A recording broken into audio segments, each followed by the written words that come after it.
Hi, folks. This is Captain Blasto here, and please forgive me for not coming on directly. I got a real bad hair day, and my teeth ain't what they used to be. So you'll forgive me if my sort of furry counterpart kind of stands in for me.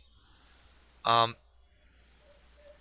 wanted to take this moment to put some comments in on Ms. Roach's video. First of all, I wanted to ask this question. What happens if for the last 97 years of operation of the Federal Reserve and the IRS, we've been using it the completely wrong way? Let me go ahead and give you this analogy. When you go into a workshop and you see a woodcutter making a mortise and tenon joint, and you want to see how he goes ahead and makes that mortise and tenon joint, what tools does he use? He uses a hammer and a chisel, correct? Okay. Now, what happens if you see him holding his tools wrong and applying it to the root incorrectly? Like, for example, instead of holding the hammer like you would expect someone to hold a hammer, he's holding the chisel at the blade end. And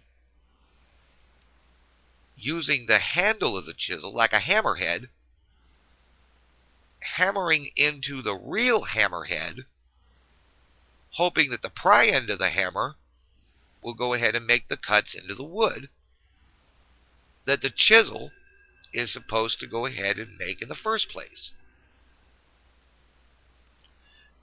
Now, I want you to go ahead and look through the whole entire history, or basically the process of how the Fed and the IRS operate together in this country.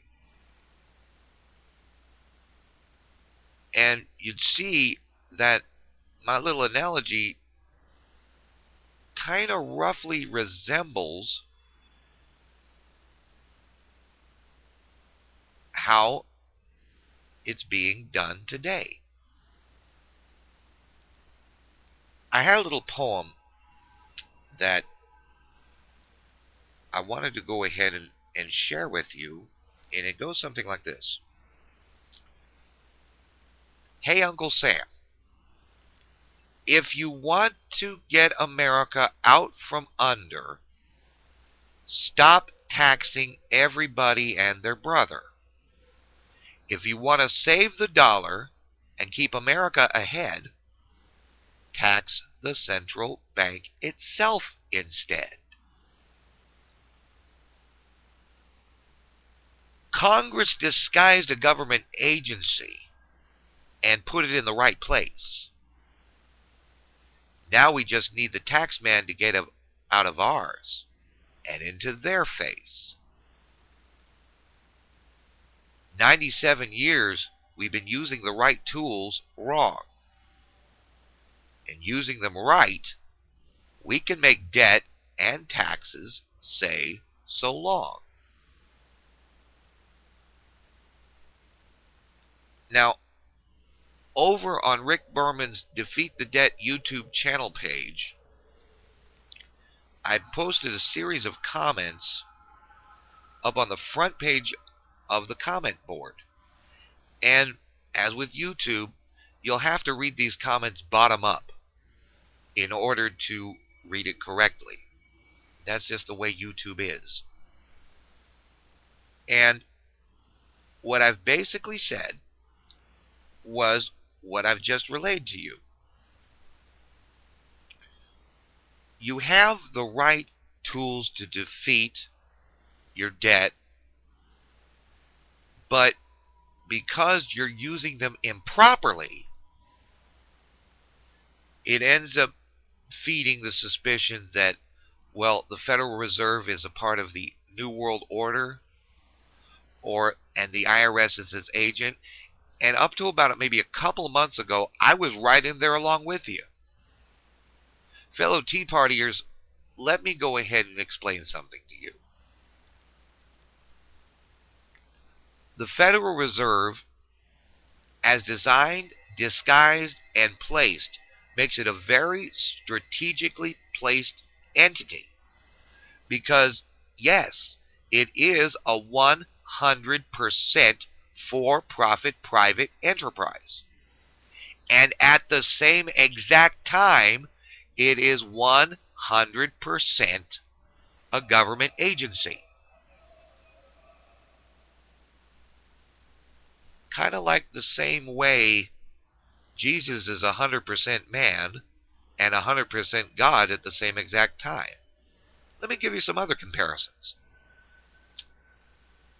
What if I were to go ahead and show you the following? You know, Jesus had 12 apostles. Federal Reserve has 12 main branches. Jesus spoke to the multitudes in parables, and while the multitudes didn't understand what they meant, at least they went ahead and followed him because he cured the sick. On the other hand, Alan Greenspan and Ben Bernanke after him speak in Fed speak to congressional committees. And while most of the audience watching, as well as the congressional committee members, are amazed at the Fed speak, they are quite puzzled at what it means. Yet they allow the Federal Reserve to operate because they know what they're doing. Here's another analogy. Jesus went ahead and saved the whore from being stoned to death by a bunch of men who probably used her services the night before and only drug her out ready to punish her when Jesus came by. And he said, "He who without sin cast the first stone." And of course, everybody went and left. On the other hand, the Federal Reserve, in order to go ahead and save any troubled bank, will give it to them lie money to be able to pad their book, just so that the people or the regulators won't smell a rat and try shutting them down and shutting all the people's accounts down. And at the same time, informs Congress of their debt service that they must pay. Why not just go ahead and do the following? Since Jesus took the place of all of us and died on the cross when it should have been us in the first place, dying, because the wages of sin is death, according to God. Now, what do we say here in America? The cost of freedom is taxes, or giving yourself the ultimate sacrifice in a battlefield somewhere, but it's the cost of freedom. But more or less, on this side here, it's taxes.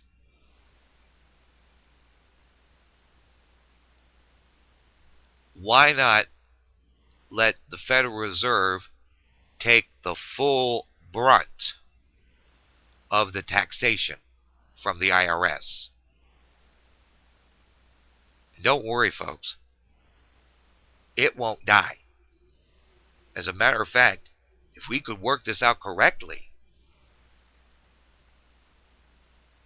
the Federal Reserve and the Internal Revenue Service might be the two best tools we've ever possibly had in the government's arsenal against debt and low revenue. Think of it this way. If the government imposes a tax of, let's say, 100 times the holdings of the Federal Reserve